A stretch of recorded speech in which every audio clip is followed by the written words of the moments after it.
Bienvenue à l'acte 2 d'Andromaque de Jean Racine. Dans cet acte, les relations et les intrigues se complexifient davantage. Les tensions entre les personnages montent et les choix qu'ils doivent faire deviennent de plus en plus déchirants. Préparez-vous à plonger encore plus profondément dans l'émotion et le drame de cette tragédie classique. Scène 1. Hermione, Cléon. Hermione. Je fais ce que tu veux, je consens qu'il me voie. Je lui vaux bien encore accorder cette joie. Pylade va bientôt conduire ici ses pas, mais je n'y m'en croyais, je ne le verrai pas. Cléon. Et qu'est-ce que sa vue a pour vous de funeste? Madame, n'est-ce pas toujours le même au reste, dont vous avez 100 fois souhaité le retour, et dont vous regrettiez la constance et l'amour? Hermione. C'est cet amour payé de trop d'ingratitude qui me rend en ces lieux sa présence si rude. Quelle honte pour moi, quel triomphe pour lui, de voir mon infortune égaler son ennui. Est-ce là, dira-t-il, cette fière Hermione, qui me dédaignait, un autre l'abandonne? L'ingrate qui mettait son cœur à si haut prix apprend donc à son tour à souffrir des mépris. Adieu. Cléon. À dissiper cette indigne alarme. Il a trop bien senti le pouvoir de vos charmes. Vous croyez qu'un amant vienne vous insulter et vous rapporter un cœur qu'il n'a pu vous ôter. Mais vous ne dites point ce que vous mande un père. Hermione. Dans ses retardements, si Pyrrhus persévère à la mort du Troyen, s'il ne veut consentir, mon père et les Grecs m'ordonnent de partir. Cléon. Eh bien, madame, eh bien. Écoutez donc au reste. Pyrrhus a commencé, faites au moins le reste. Pour bien faire, il faudrait que vous le prévinciez. Ne m'avez-vous pas dit que vous le haïssiez? Hermione. Je le hais, Cléon. Il va de ma gloire, après tant de bonté dont il perd la mémoire. Lui qui me fut si cher et qui m'a pas eu trahir. Ah, je l'ai trop aimé pour ne le point haïr. Cléon. Fuyez-le donc, madame, et puisqu'on vous ordonne, et puisqu'on vous adore. Hermione. Ah, laisse à ma fureur le temps de croître encore. Contre mon ennemi, laisse-moi m'assurer. Cléon, avec horreur que je m'en veux séparer. Il n'y travaillera que trop bien l'infidèle. Cléon. Quoi? Vous en attendez quelque injure nouvelle? Aimer une captive et l'aimer à vos yeux? Tout cela n'a donc pu vous le rendre odieux? Après ce qu'il a fait, que serait-il donc faire? Il vous aurait déplu s'il pouvait vous déplaire. Hermione. Pourquoi veux-tu, cruel, irriter mes ennuis? Je crains de me connaître en l'état où je suis. De tout ce que tu vois, tâche de ne rien croire. Crois que je n'aime plus, vante-moi ma victoire. Crois que dans son débit, mon cœur est endurci. Hélas, et s'il se peut, fais-le-moi croire aussi. Tu veux que je le fuis? Eh bien, rien ne m'arrête. Un nom n'en plus son indigne conquête, que sur lui sa captive étende son pouvoir. Fuyons. Mais si l'ingrat rentrait dans son devoir, si la foi dans son cœur retrouvait quelque place, s'il venait à mes pieds me demander sa grâce, si sous mes lois, amour, tu pouvais l'engager, s'il voulait, mais l'ingrat ne veut que m'outrager.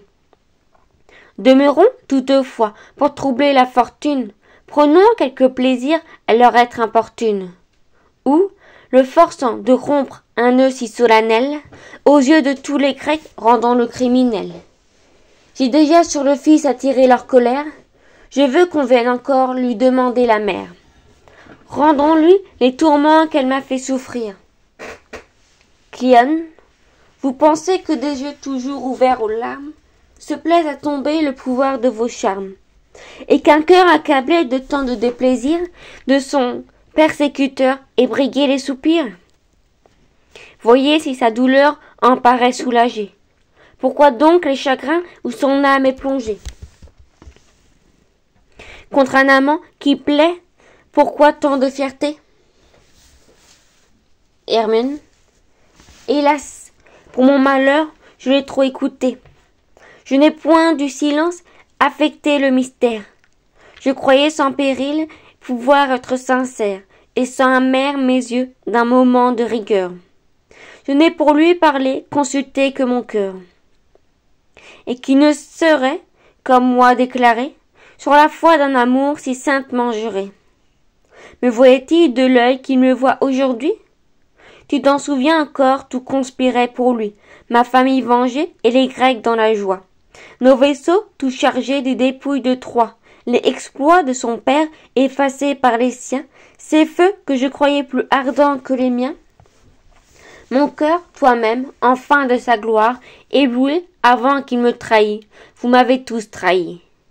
Mais sans Étro, Cléone, et quel que soit Pyrrhus, Hermione est sensible, au reste a des vertus, il sait aimer du moins, et même sans qu'on l'aime, et peut-être il saura se faire aimer lui-même. Allons, qu'il vienne enfin. Cléone. Madame, le voici. Hermione. Ah, je ne croyais pas qu'il fût si près d'ici. Scène 2. Hermione, Oreste, Cléone. Hermione. Le croirais-je, Seigneur, qu'un reste de tendresse vous fasse ici chercher une triste princesse? Ou ne dois-je imputer qu'à votre seul devoir l'heureux empressement qui vous porte à me voir? Au reste, tel est de mon amour l'aveuglement funeste. Vous le savez, madame, et le destin d'Oreste est de venir sans cesse adorer vos attraits, et de jurer toujours qu'il n'y viendra jamais. Je sais que vos regards vous rouvrir mes blessures, que tous mes pas vers vous sont autant de parjures. Je le sais, sans rougir, mais j'atteste les dieux, témoins de la fureur de mes derniers adieux. Que j'ai couru partout où ma perte certaine dégageait mes serments et finissait ma peine. J'ai mendié la mort chez les peuples cruels qui n'apaisaient leur adieu que du sang des mortels. Ils m'ont fermé leurs tempes, et ces peuples barbares de mon sang prodigué sont devenus avares. Enfin, je viens à vous et je m'en vois réduit, à chercher dans vos yeux une mort qui me fuit. Mon désespoir n'attend que leur indifférence. Ils n'ont qu'à m'interdire un reste d'espérance. Ils n'ont, pour avancer cette mort où je cours. On m'a dit une fois ce qu'ils m'ont dit toujours. Voilà, depuis un an, le seul soin qui m'anime. Madame, c'est à vous de prendre une victime que le Cynthe aurait dérobée à vos coups si j'en avais trouvé d'aussi cruel pour vous. Hermione. Quittez, Seigneur, quittez ce funeste langage. À des soins plus pressants, les Grecs, la Grèce vous engage. Que parlez-vous des Cynthes et de mes cruautés? Songez à tous ces rois que vous représentez. Faut-il que d'un transport leur vengeance dépende? Est-ce le sang d'Oreste, enfin, qu'on vous demande? Dégagez-vous des soins dont vous êtes chargés. Oreste. Les refus de Pyrrhus m'ont assez dégagé. Madame, il me renvoie, et quelques autres puissances l'eût fait le fils d'Hector embrasser la défense. Hermione. L'infidèle. Oreste. Ainsi donc, tout prêt à le quitter, sur mon propre destin, je viens vous consulter. Déjà même, je crois entendre la réponse qu'en secret contre moi votre haine prononce. Hermione. Et quoi? Toujours injuste à vos tristes discours de mon inimitié, vous plaindriez-vous toujours? Quelle est cette rigueur, tant de fois allégée? J'ai passé dans les pires où j'étais relégué. Mon père l'ordonnait, mais qui sait si depuis, je n'ai point en secret partagé vos ennuis. Pensez-vous avoir, seul éprouvé des alarmes? que les pires jamais n'aient vu couler mes larmes. Enfin, qui vous a dit que malgré mon devoir, je n'ai pas quelquefois souhaité de vous voir? Au reste, souhaité de me voir? Ah, divine princesse, mais de grâce, est-ce à moi que ce discours s'adresse? Ouvrez vos yeux, songez qu'Oreste est devant vous. Oreste, si longtemps l'objet de leur courroux. Hermione. Oui, c'est vous l'amour, naissant avec leur charme, leur esprit, le premier, le pouvoir de leur arme. Vous que mille vertus me forcez d'estimer, vous que je plains, afin que je voudrais aimer. Au reste, je vous entends, tel est mon partage funeste, le cœur est pour Pyrrhus et les vœux pour Oreste. Hermione. Ah, je ne souhaitais pas le destin de Pyrrhus, je vous haïrais trop. Au reste, vous m'en aimerez plus. Ah, que vous me verriez d'un regard bien contraire. Vous me voulez aimer et je ne puis vous plaire. Et l'amour seul, alors se faisant obéir, vous m'aimerez, madame, en me voulant haïr. Ô Dieu, tant de respect, une amitié si tendre. Que de raisons pour moi, si vous pouviez m'entendre. Vous seul, pour Pyrrhus, disputez aujourd'hui, peut-être malgré vous, sans doute malgré lui. Car, enfin, il vous hait, son âme alors, ailleurs est prise, n'a plus. Hermione. Qui vous l'a dit, Seigneur, qu'il me méprise? Ses regards, ses discours, vous l'ont-ils donc appris? Jugez-vous que ma vue inspire des mépris? Qu'elle allume en un cœur des feux si peu durables? Peut-être d'autres yeux me font plus favorable. Au reste, il est beau de m'insulter ainsi. Cruel, c'est donc moi que vous méprisez ici. Vos yeux n'ont pas assez éprouvé ma constance. Je suis donc un témoin de leur peu de puissance. Je les ai méprisés? Ah, ils voudraient bien voir mon rival comme moi mépriser leur pouvoir. Hermione. Que m'importe, Seigneur, sa haine ou sa tendresse? Allez contre un rebelle, aimez toute la Grèce. Apportez-lui le prix de sa rébellion. Qu'on fasse de l'épire un second Ilion. Allez, après cela, diriez-vous que je l'aime? Au reste, madame, faites plus et venez-y vous-même. Voulez-vous demeurer pour otage en ces lieux? Venez dans tous les cœurs, faites faire parler de vos yeux. Faisons de notre haine une commune attaque? Hermione. Mais, Seigneur, cependant, s'il épouse Andromaque. Au reste, et madame. Hermione. Songez quelle honte pour nous, si d'une Frisienne il devenait l'époux. Au reste, et vous le haïssez, avouez-le, madame. L'amour n'est pas un feu qu'on renferme en une âme. Tout nous trahit, la voix, le silence, les yeux, et le feu mal couvert n'en éclate que mieux. Hermione. Seigneur, je le vois bien, votre âme prévenue répand sur mes discours le venin qui la tue. Toujours dans mes raisons, cherche quelque détour, et croit qu'en moi, la haine est un effort d'amour. Il faut donc m'expliquer, vous agirez ensuite. Vous savez qu'en ces lieux, mon devoir m'a conduite. Mon devoir m'y retient et je n'en puis partir. Que mon père ou Pyrrhus ne m'en fasse sortir, de la part de mon père, allez lui faire entendre que l'ennemi des Grecs ne peut être son gendre. Du Troyen ou de moi, faites-le décider, qu'il songe qui des deux il veut rendre ou garder. Enfin, qu'il me renvoie, ou bien qu'il vous le livre. Adieu. S'il y consent, je suis prête à vous suivre. Scène 3. Oreste, seul. Oui, oui, vous me suivrez, n'en doutez nullement. Je vous réponds déjà de son consentement. Je ne crains pas enfin que Pyrrhus la retienne. Il n'a devant les yeux que sa chair troyenne. Tout autre objet la blesse. Et peut-être aujourd'hui il n'attend qu'un prétexte à l'éloigner de lui. Nous n'avons qu'à parler, c'en est fait. quelle joie d'enlever à l'épire une si belle proie. Sauf tout ce qui reste est de Troie et d'Hector, garde son fils, sa veuve et 1000 autres encore. Et pire, c'est assez qu'Hermione rendu perde à jamais tes bords et ton prince de vue. Mais un heureux destin le conduit en ces lieux. Parlons à tant d'attrait, amour ferme ses yeux.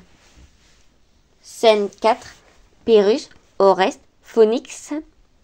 Pyrrhus. Je vous cherchais, Seigneur, un peu de violence m'a fait de vos raisons combattre la puissance. Je l'avoue, et depuis que je vous ai quitté, j'en ai senti la force et connu l'équité. J'ai changé, comme vous, qu'à la Grèce, à mon père, et moi-même, en amour, je devenais contraire. Que je le relevais, Troie, et rendais imparfait tout ce qu'a fait Achille et tout ce que j'ai fait. Je ne condamne plus un courroux légitime, et l'on vous voit, Seigneur, livrer votre victime. Oreste, Seigneur, par ce conseil prudent et rigoureux, j'ai acheté la paix du sang d'un malheureux. Pyrrhus, oui, mais je veux, Seigneur, l'assurer davantage d'une éternelle paix, Hermione, à la cage, et la cage. Je l'épouse. Il semble qu'un spectacle si doux n'attendit en ces lieux qu'un témoin tel que vous. Vous y répondrez, tous les Grecs et son père, puisqu'en vous, Ménélas, vous revivre son frère. Voyez-la donc, allez, dites-lui que demain, j'attends avec la paix dans son cœur de votre main. Oreste, adieu. Scène 5. Pyrrhus, Phoenix. Pyrrhus. Eh bien, Phoenix, l'amour est-il le maître?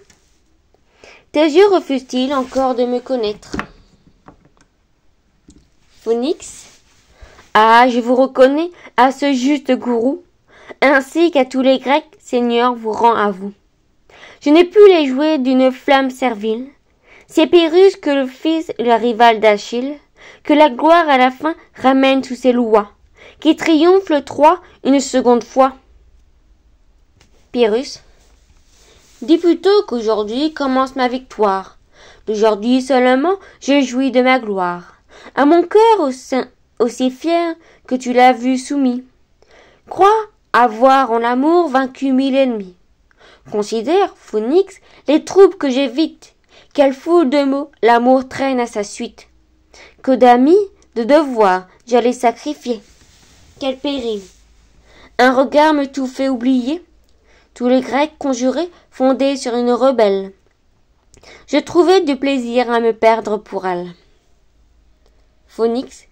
Oui, je bénis, Seigneur, l'heureuse cruauté qui vous rend. Pyrrhus. Tu l'as vue, comme elle m'a traité. Je pensais, en voyant sa tendresse à l'armée, que son fils me l'a dû envoyer, désarmé. J'allais voir le succès de ses embrassements. Je n'ai trouvé que pleurs mêlés d'emportements, sa misère l'aigrit et quelque plus farouche. 100 fois le nom d'Hector est sorti de sa bouche. Vainement à son fils, j'assurais mon secours. C'est Hector, disait-elle, en l'embrassant toujours. Voilà ses yeux, sa bouche, et déjà son audace. C'est lui-même, c'est toi, cher époux, que j'embrasse. Et quelle est sa pensée? Attend-elle en ce jour que je lui laisse un fils pour nourrir son amour? Phoenix. Sans doute c'est le prix que vous gardez l'ingrate. Mais laissez-la, Seigneur. Pyrrhus. Je vois ce qui la flatte, la beauté la rassure, et malgré mon courroux, l'orgueilleuse m'attend encore à ses genoux. Je la verrai au mien, Phoenix, d'un œil tranquille. Elle est veuve d'Hector et je suis fils d'Achille. Trop de haine sépare Andromaque et Pyrrhus. Phoenix. Commencez donc, mon seigneur, et ne m'en parlez plus. Allez voir Hermione et content de lui plaire. Oubliez à ses pieds jusqu'à votre colère. Vous-même à cet même, venez la disposer. Et ce sur un rival qu'il s'en faut reposer. Il ne l'aime que trop. Pyrrhus, crois-tu, si je l'épouse, qu'Andromaque, en son cœur, n'en sera pas jalouse? Phoenix, quoi? Toujours Andromaque occupe votre esprit? Que vous importe, ô Dieu, sa joie et son dépit? Quel charme, malgré vous, vers elle vous attire? Pyrrhus, non, je n'ai pas bien dit tout ce qu'il lui faut dire. Ma colère à ses yeux n'a paru qu'à demi. Elle ignore à quel point je suis son ennemi. Retournons-y, je veux la braver à sa vue et donner à ma haine une libre étendue. Viens voir tous ces attraits, Phoenix, humilié, allons.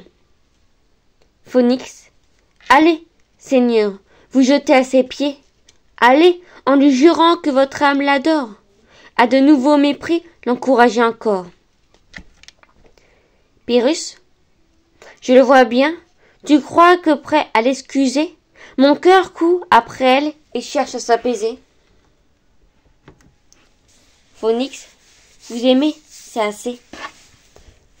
Pyrrhus, moi, l'aimer, une ingrate, qui me hait d'autant plus que mon amour la flatte.